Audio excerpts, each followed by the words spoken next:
Qu'est-ce que vous diriez si pour l'espace d'un instant, d'un moment, l'espace d'une vidéo, on faisait les choses de façon très différente dans notre processus de retouche photo dans Lightroom?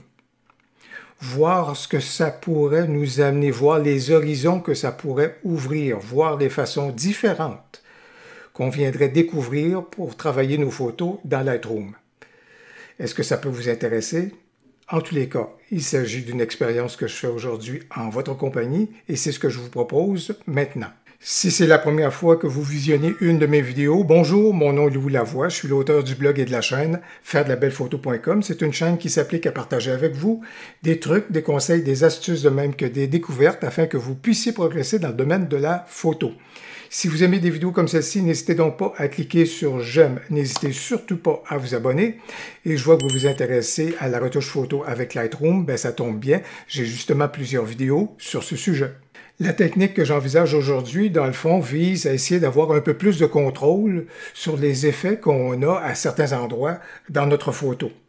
Par exemple, la majorité des logiciels de retouche photo nous offrent habituellement un panneau de base lorsqu'on ouvre notre photo. À l'instar ici, par exemple, je suis dans On1 Photora et dans nos réglages de base, si vous voulez, on est en mesure justement de regarder et de corriger l'exposition, le contraste, les hautes lumières, les ombres, les noirs et les blancs, etc. Donc là-dessus, à ce moment-là, ce sont généralement un panneau de réglage de base qui est commun et relativement universel au logiciel de retouche photo. Malheureusement, évidemment, les réglages qu'on applique à ce moment-là viennent s'appliquer, si vous voulez, sur l'ensemble de la photo. Et ça m'a toujours intrigué que, par exemple, dans le cas de On1 Photora, on avait nos réglages de base, mais si on allait au niveau des effets, et dans un outil, par exemple, qui, par exemple, dans ce cas ici, s'appelle le rehausseur de ton, ou pour rehausser les tons, et que je clique là-dessus, on obtient exactement les mêmes curseurs et les mêmes réglages qu'on a dans nos réglages de base, mais la différence, et c'est là qu'il y a vraiment l'intérêt dans On1 Photora, au fait qu'on peut maintenant appliquer un masque. Puisqu'il s'agit d'un outil, un masque nous permet donc d'apporter des retouches de façon plus particulière et plus ciblée selon les endroits où est-ce qu'on veut travailler dans notre photo. Et ce filtre-là, on est capable évidemment de l'amener une fois, deux fois, trois fois et donc de faire des masques qui sont différents pour justement apporter à ce moment-là des effets ou en fait apporter des réglages de façon plus ciblée dans notre photo. Or, dans Lightroom, on n'a pas la possibilité à ce moment-là de pouvoir effectivement créer un masque avec nos réglages et pour nos réglages de base. Alors, c'est pourquoi aujourd'hui, j'ai une alternative que je veux explorer avec vous, que je vais illustrer devant vous, et ça peut nous ouvrir des horizons, ma foi, qui peuvent être fort intéressants. J'en faisais part il y a quelques instants avec les réglages de base qu'on a dans Lightroom et ce panneau-ci, donc au niveau de nos réglages de base, on n'a pas l'occasion d'apporter des ajustements à des endroits très ciblés de notre photo. Par contre, l'alternative créative, elle est intéressante et c'est quelque chose que j'ai vu et je veux rendre à César ce qui revient à César. Je l'ai vu de la part de Gary McIntyre. Vous connaissez Gary McIntyre, c'est une chaîne que j'apprécie énormément. J'apprécie son travail comme YouTuber.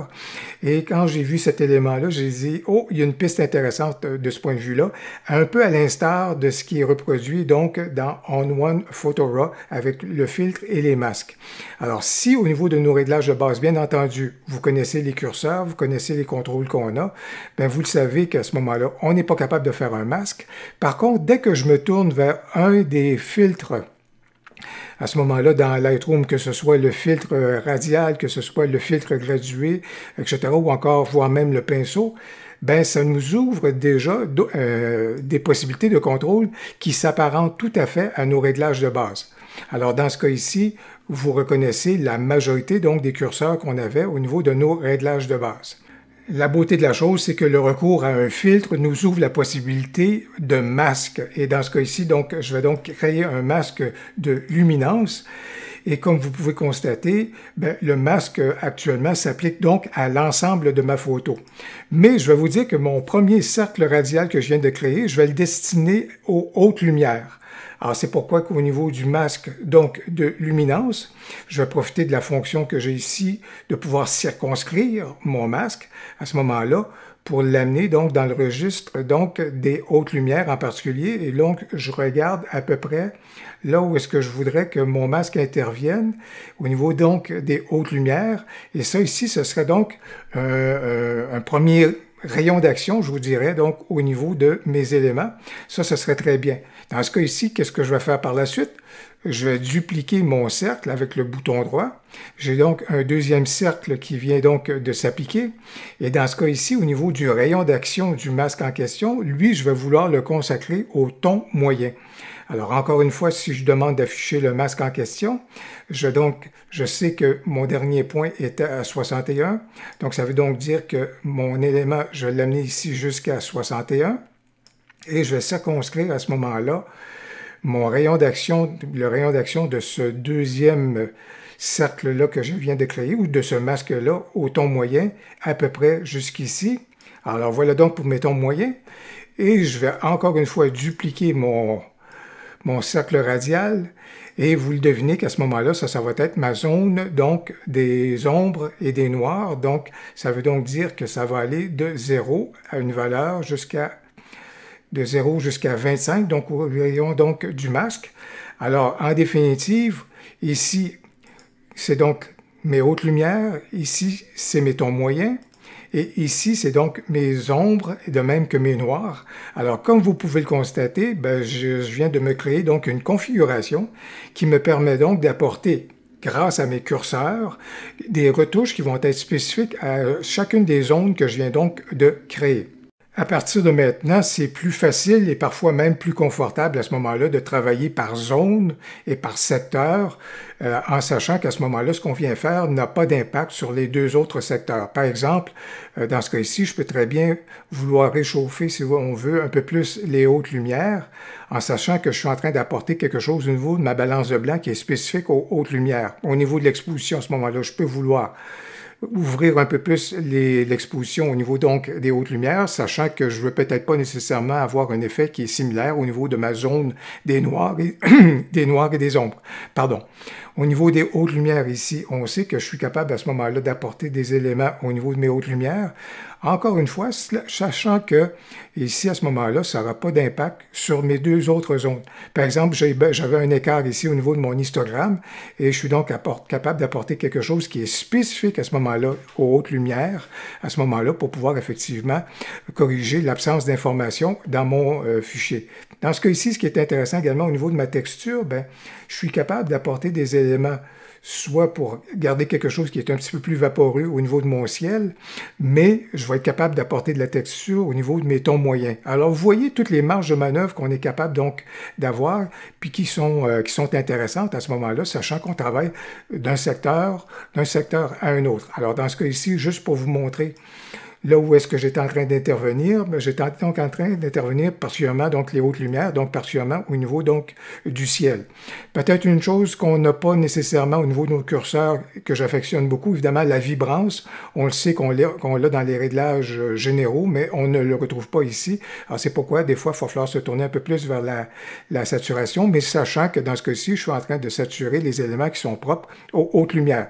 Si je m'en vais vers mes tons moyens, et là, juste pour vous montrer un tout petit peu là où sont mes tons moyens, donc dans ma photo, on sait que dans ce cas ici, on affectionne beaucoup plus, on peut y aller au niveau de la clarté, beaucoup plus au niveau de mes tons moyens pour donner un peu plus de présence. Si je travaillais avec clarté au niveau de l'ensemble de ma photo, je ne voudrais peut-être pas nécessairement recourir de façon aussi prononcée que je viens juste de le faire, parce que dans le ciel, je ne voulais pas nécessairement apporter quelque chose au niveau de la clarté. Alors, vous voyez, dans ce cas ici, j'ai donc réussi à isoler des éléments, donc, par rapport à des secteurs, sachant qu'à ce moment-là, ça peut être intéressant et judicieux. Puis comme c'est là, je suis en train d'apporter rapidement des éléments qui sont propres, peut-être à ce moment-là, aux éléments à ce que je voudrais apporter à des tons moyens.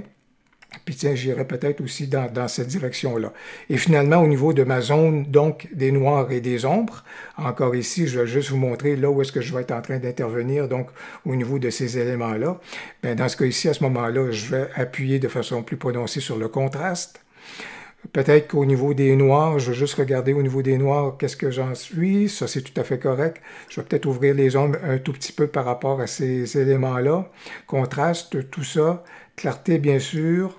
Tiens, je vais en rajouter. Et par rapport à cela, puis je vous dirais qu'au niveau de la température et de la balance de blanc, peut-être qu'au niveau de mes ombres, je vais aller dans le sens inverse qu'au niveau des hautes lumières. Je vais peut-être vouloir refroidir un petit peu plus à ce moment-là ces zones-là.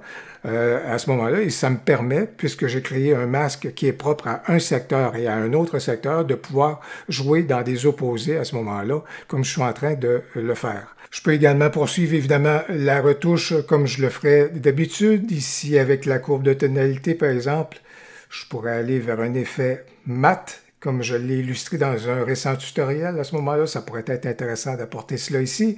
Et au niveau donc du virage partiel ou du color grading donc dans Lightroom, apporter une couleur, une légère couleur cyan à ce moment-là dans ma zone d'ombre et mes noirs, à ce moment-là, ça pourrait être intéressant. Et bien voilà donc pour une façon différente de travailler dans Lightroom. Merci d'avoir fait route avec moi dans cette expérimentation-là, dans cette démonstration-là. À tout le moins, je pense que ça peut nous être utile lorsqu'on a des défis à l'intérieur de certaines photos qui nous demandent à ce moment-là de travailler sur des zones de façon plus particulière à ce moment-là et que les réglages généraux ne nous offrent pas cette possibilité-là de pouvoir cerner davantage à ce moment-là le travail qui est à faire. J'espère que vous avez apprécié la vidéo. Si c'est le cas, n'hésitez donc pas à cliquer sur j'aime et surtout, n'hésitez pas à commenter. J'ai bien hâte de vous lire. Au plaisir, à la prochaine.